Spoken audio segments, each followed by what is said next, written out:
What's cracking, everybody? Welcome back to the channel. New video. Well, it's late. I was scrolling through YouTube like, okay, it's the beginning of a new month. We gotta put some fire out there. Let me scroll through YouTube. Let's see what's out there. And wow, there's not much fire out there, huh? The two things that I saw the most of was 1090 Jake being exposed, and then more stuff about Diddy. I'm not into the whole exposing stuff. You know, I think that's a very dangerous game, and at some point, someone is going to get incarcerated because of that. The feds are probably just waiting for the right case to set the right example. So I'm not into that stuff. And then I saw, okay, well, wait a minute. There's a 1090 Jake thing that's also him speaking on Diddy. He did a Vlad interview. I said, you know what? Okay. Let me go ahead and speak on 1090 Jake, and then we'll sprinkle in some Diddy, and then we'll see what it does. And I know a lot of you are probably just like me. You're like, fuck, more 1090 and Diddy. I know, but let's get to it. So 1090 Jake, here's the thing with 1090 Jake. Shout out to 1090 Jake. 1090 Jake started out like around the same time as K-Frog, Pino, and I think there was a Latin King guy at the time, right? I may be wrong. But you had 1090 Jake, K-Frog, and Pino. It was like the Florida faction came out, but 1090 had moved back up to Boston, I guess, where he's originally from. And they kind of were doing numbers. 1090 Jake was on 23-1. Shout out to 23-1. Shout out to Death, Josh. And so out of the three, it was kind of like K-Frog initially like took the lead on the Florida faction, and then they all started beefing, and it was just like, oh, damn, okay. And then there was an incident that occurred between Pino and 1090 Jake, and then boom, 1090 Jake hit the pivot on everybody in the prison genre, and has blown the hell up. He's one of the biggest voices on YouTube. He's a factor in hip hop. He's all over the place. He's making a ton of money. Congratulations, Holmes, to get out of prison. You're still young, and you may be on a course to have, you know, the finer things in life for the rest of your life, your daughter's life, and congratulations. Now, with success comes envy and jealousy on YouTube.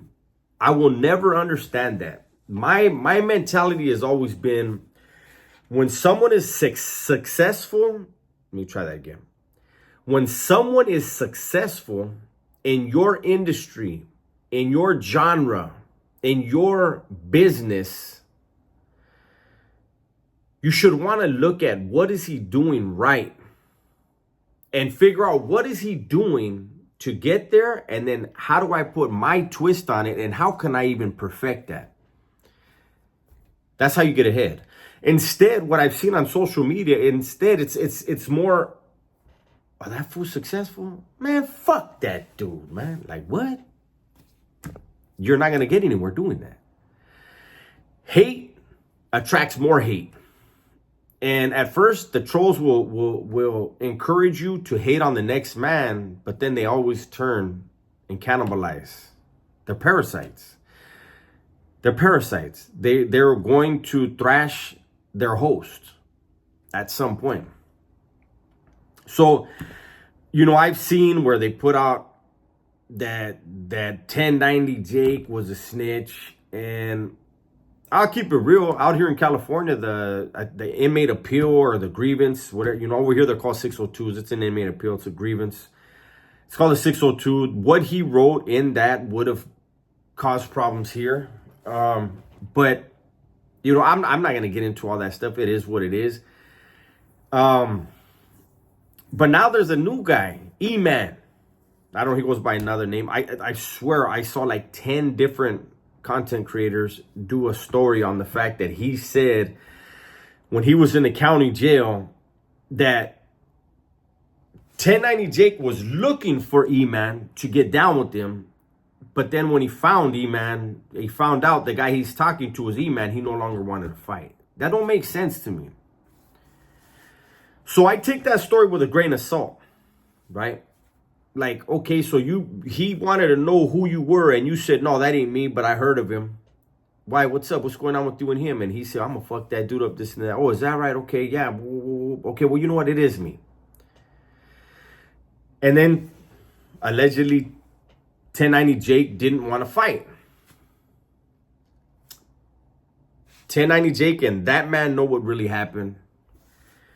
But I'm going to say from the outside looking in, it just seems strange that he came looking for the dude to fight. And then when he found out that's really him, then he didn't want to fight. It doesn't make sense to me. But what I will say is this, in this so-called exposing of 1090 Jake, he didn't say 1090 Jake was on dick. He didn't say that he was a punk. He didn't say that he was snitching. So, like, the main things that you would think would really get a person washed up, they're not being mentioned. It's just a weird story of 1090 Jake went looking for someone to fight and then somehow didn't want to fight the guy he went out looking for. I don't know. I know I'm saying the same thing over and over there, but that's because I can't. It's just not computing for me. So that is not going to affect him. Let me let you guys in on something. 1090 Jake is so big and so popular that all these small platforms, and I'll put myself in that kind of category, all these small platforms that are doing reactions to this, you are going to get a few views for yourself. Like, I don't expect, I'll promise you, I will not get a lot of views on this video because it's about 1090 Jake and P. Diddy. I won't. Those names don't do much for me and my platform. But they are hot right now, so I'm doing them. But when 1090 Jake puts out a video and it gets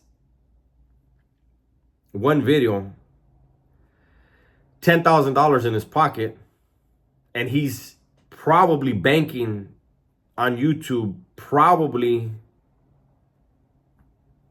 at least 10,000 a day,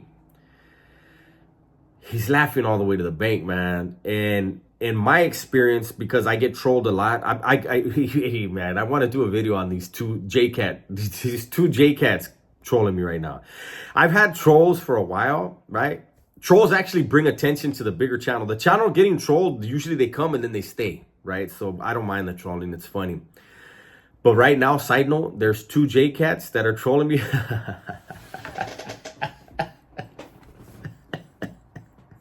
These dudes, they can't get any views, and then they think by trolling me, they're going to... Hey, shout out to you guys whose names I will never say. Now, 1090 Jake was on Vlad TV, and the topic of P. Diddy came up, and 1090 Jake was saying that P. Diddy is not going to be able to walk the feds because of his sex case, right? And he was saying he better get, I think he said something about he better get a hold of a knife as soon as he gets there. And my thing is, how? He obviously doesn't, he's not a convict. He doesn't know how to cut a locker, cut a desk, cut any kind of weapon stock, and probably doesn't know how to put a point on it, doesn't know how to put a handle on it, doesn't know how to secure it. So he's way behind the curve. He's in trouble. But what tripped me out more was in the comment section, there were people that were saying, oh, well, he's only charged with sex trafficking. There is nothing said about minors. What? What? So what about the other charges about supposedly the R word on a lot of women that are stepping up? So did you just overlook that and say, "Oh, sex trafficking is fine"? That's in your book. That's what you do. I said it before. I did my first video on P Diddy and Puff Daddy and Puff Diddle and whatever his name is. His money isn't gonna last long. I think they're gonna freeze his assets at some point because of all the lawsuits and people that think he can pay for protection. I don't see how he can pay for protection, but I've never been to the feds, and I always like to clarify, right? I always like to put the qualifiers down. I am not qualified to speak on the federal system. There are people on YouTube that have been to the feds and they can speak on it and they can give paint a better picture than I can. I know if he came to California, he would be placed immediately on the SNY yard. And even then, I think he would be in some serious trouble. And if there was some kind of way, some like nightmare scenario for him, or maybe it's not, I don't know, where he wound up on a California, now this is hypothetical, he's charged with federal cases, I know this, but if he were to wind up in California in a state prison and be on a main line, I don't see any group willing to take the headache on. I just don't. You know, his alleged victims are of every ethnicity, every nationality. They have family members that are incarcerated, some of these people, and again, of different various nationalities. And there are going to be people where he's going to land and they're going to be like, man, I don't give a fuck about no politics. Almost that vato did something, or that guy did something to somebody in his family, so he's going to go ahead and he's going to handle it. This whole Diddy thing is, I still think it's a powder keg that the lighters, he at this point, I think, has turned the lighter on. He hasn't set it to the fuse, but as he gets closer to setting it to the fuse, I think his lawyers are working against him. Allegedly. Diddy was involved with people that have more money than him, more influence, more power. And I'm sure they're in contact with an attorney. I'm not even going to say his attorneys. An attorney that's going to know what conversations are being had. That's going to know if he gets on the phone. They're going to hear the recordings. Very powerful people are probably nervous and deciding what they want to do with him. So Diddy has way bigger enemies and way bigger people to worry about than who's in the cell next to him. Because those ones in the cell next to him can get to him first.